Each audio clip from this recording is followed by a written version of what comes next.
Hi everybody. So, kind of at an awkward angle, but we'll make it work.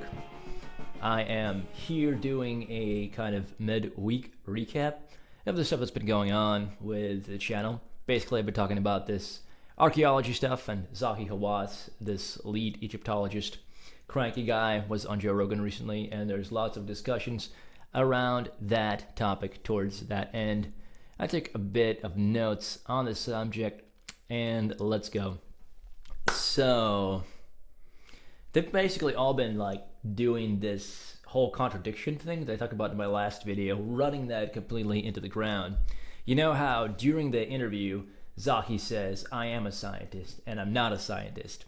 Okay, that was during the part of the interview where they were talking about that SAR scan that's shot down from the air and supposedly discovered like these really, really deep, interesting structures beneath the pyramids. Well, what he's talking about is he's not a scientist as regards the scanning technology. He's like not a radar tech or a physicist. But when he does then say that he's a scientist afterward, he's saying he's an archaeologist, he's an Egyptologist, and he follows the scientific method. And so it's interesting to see this one YouTuber called Metatron, whose channel I'm subscribed to and am a rather big fan of. Let's see, show you my screen a little bit here so we can look at his stuff. Whoa, this thing like totally fell over. I think it's because this decided to, oh my goodness, we're having technical difficulties here. This thing decided to, there we go, turn off to protect the motor because I had the power source plugged into the phone, and apparently that imbalances it. But anyway, let's go ahead and head on over here to Metatron stuff. And yeah, this is his channel. This is the live stream he did when I first woke up earlier today. It says, I noticed something you may not know, Hawass versus Hancock. And he begins jokingly talking about this one little bit where Hawass said that, oh, I'm not a person, you know, implying that he's a reptilian hiding the truth about what's under the pyramids.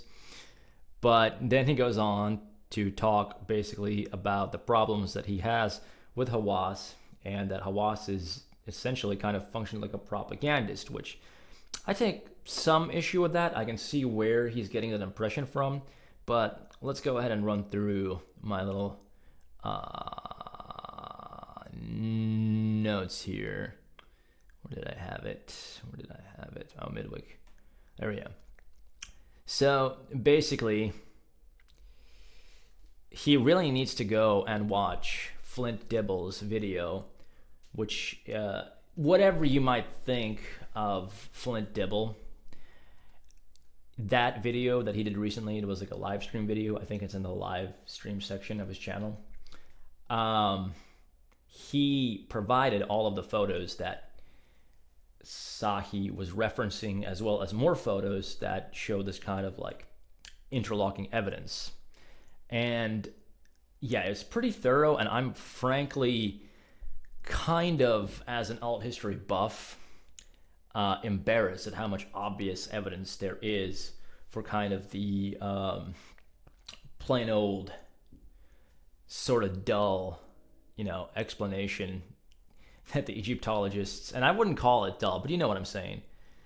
There's a lot of evidence for the standard explanation, and way more than I thought that there would be based on how some of these alt history guys talk.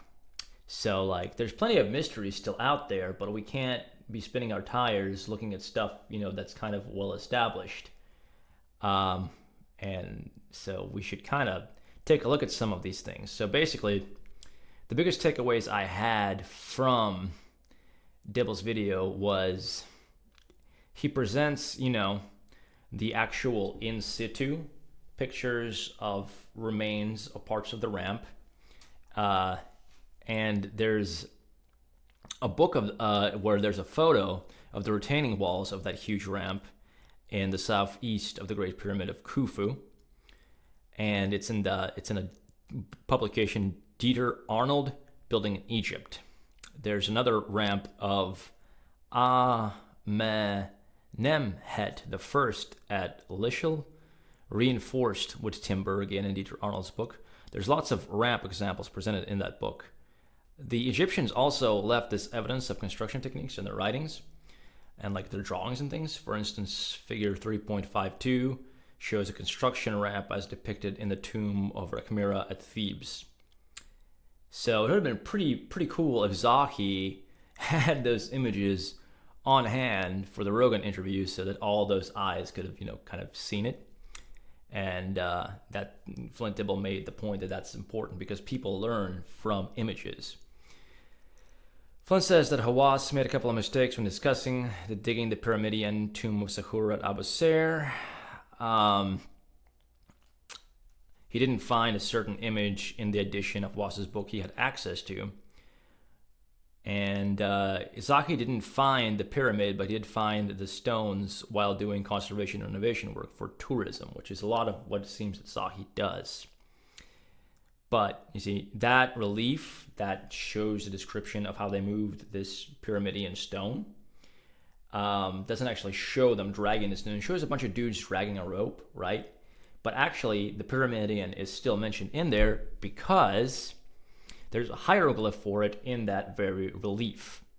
And there's an ancient quarry ramp system that may have helped workers build Egypt's great pyramids, where evidence suggests the use of ropes.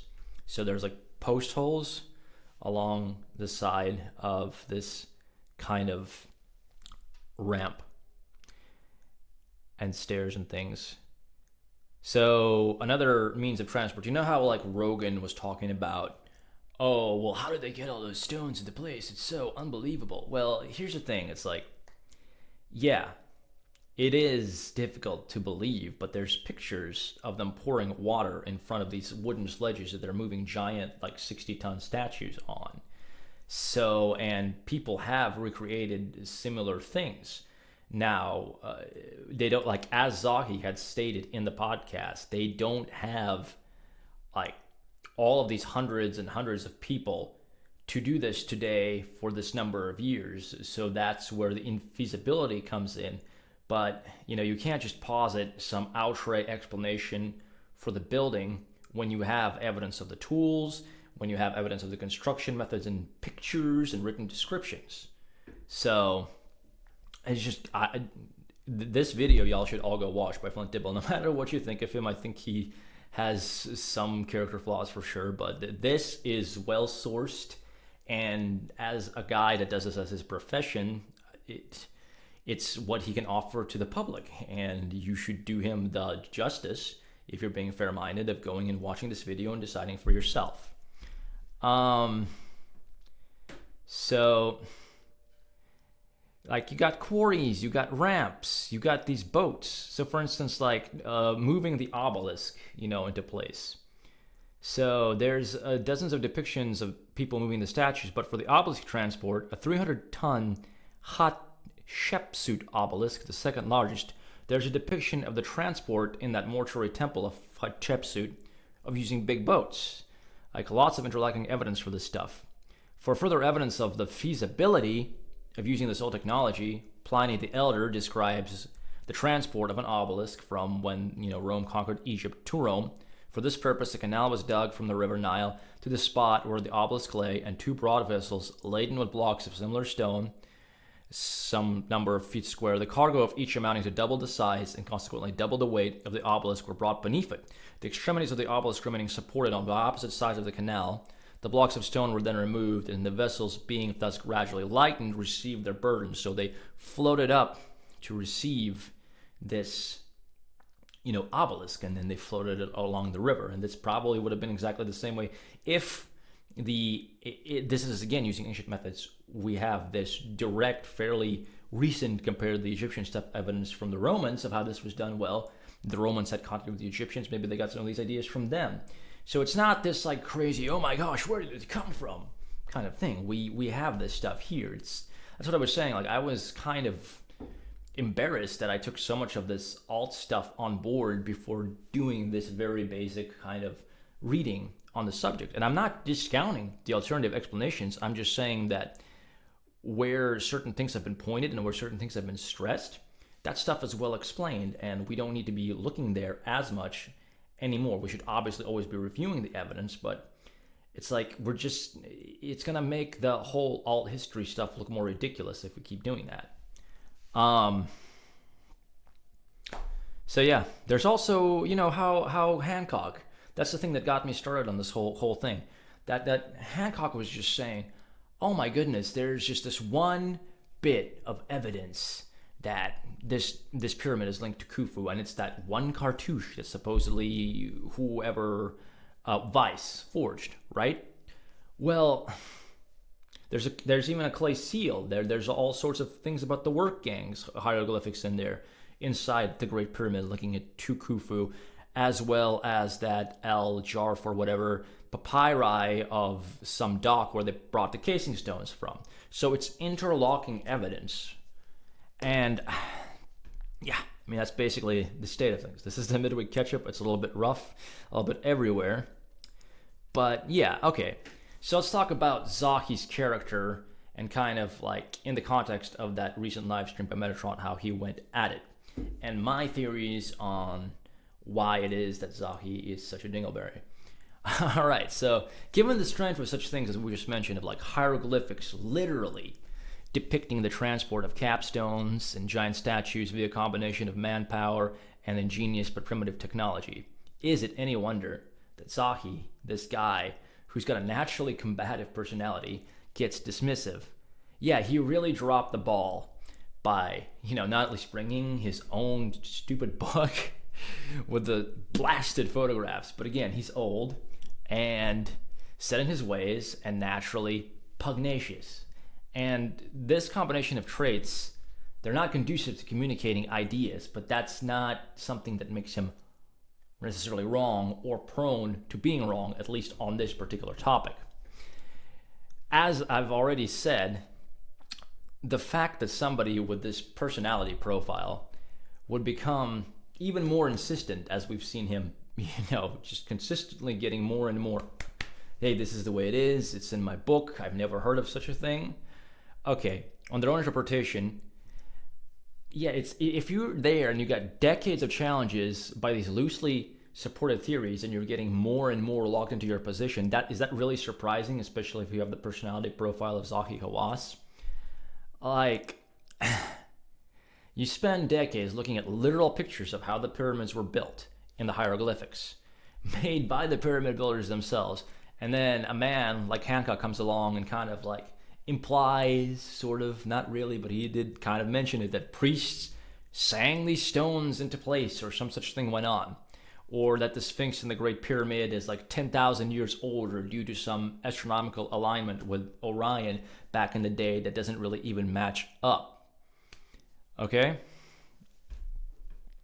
Now let's talk about how that Orion thing, here's kind of the Wikipedia dismissal of Bawal's theory, like the critique that they cite.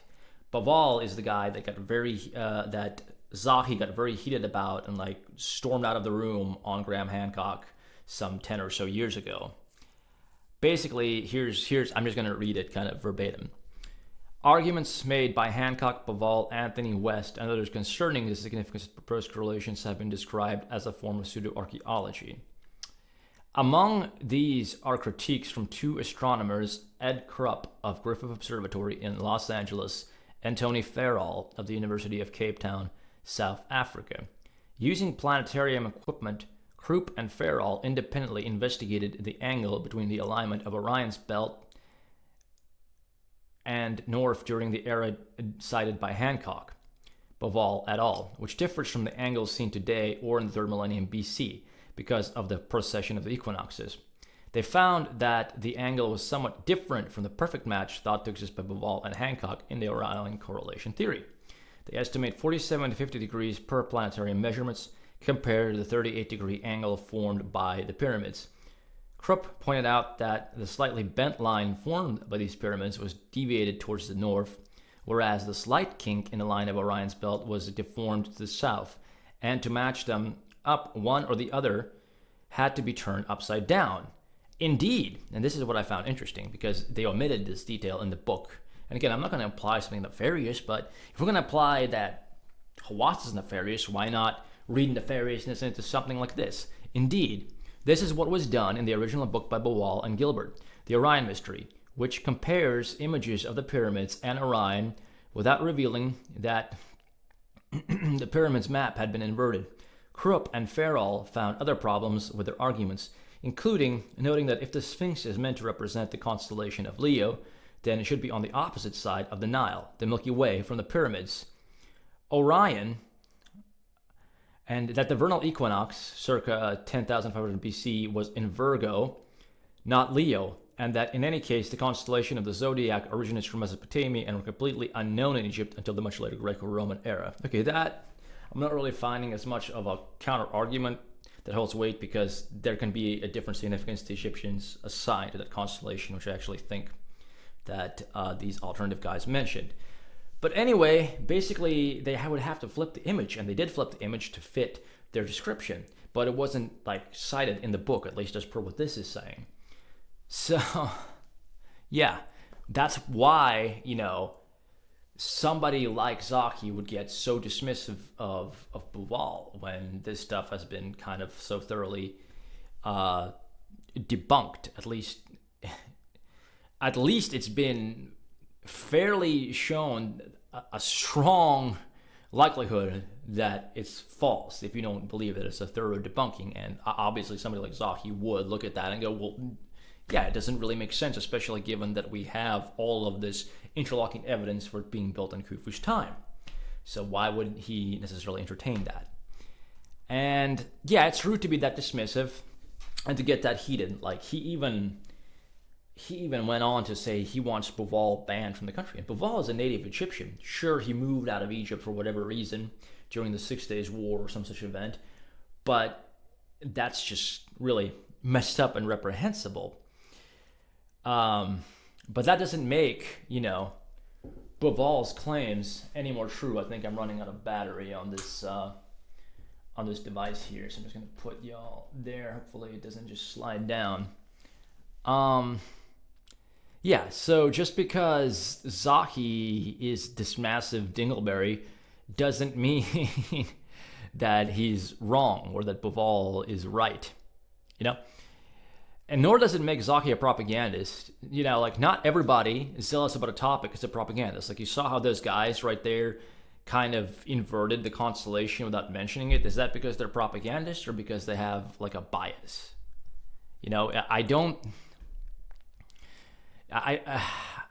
Passion, bias, and error are not propaganda, guys. So there's a further elaboration on Metatron's suggestion that Zahi is a propagandist that I'll get into later in another video. And actually, I think I'm probably going to do like a whole video on the word propaganda and how it's overused and misused. But let's look at one final idea from Metatron before I go. And see, I wanted to put clips in this from Metatron's thing, but it's a 4-hour stream, and I don't have the time for that right now. So we're doing a midweek catch-up. So bear with me where I'm reading what somebody else has said when I have like the capacity to actually pull it up on screen. I might actually pull up some of Dibble's video on screen here at the end from the bits that I have timestamped of these very convincing images. Anyway, Metatron made the argument that, somebody with expertise in a field should be able to destroy the arguments of an opponent. Like it's almost incumbent on them to do so. And I have some thoughts on this. I kind of get his general vibe, but, refusal to engage can itself be a rebuttal. So while I don't think it's appropriate in this specific case with Bowall, certain ideas can be rebuffed by refusal to engage.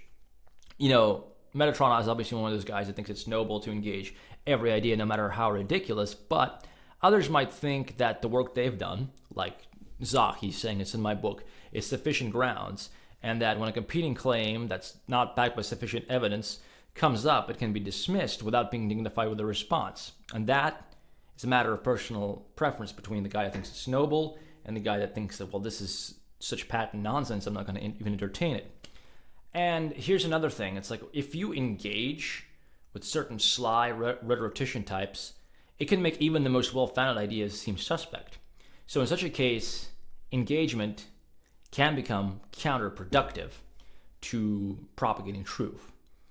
Okay?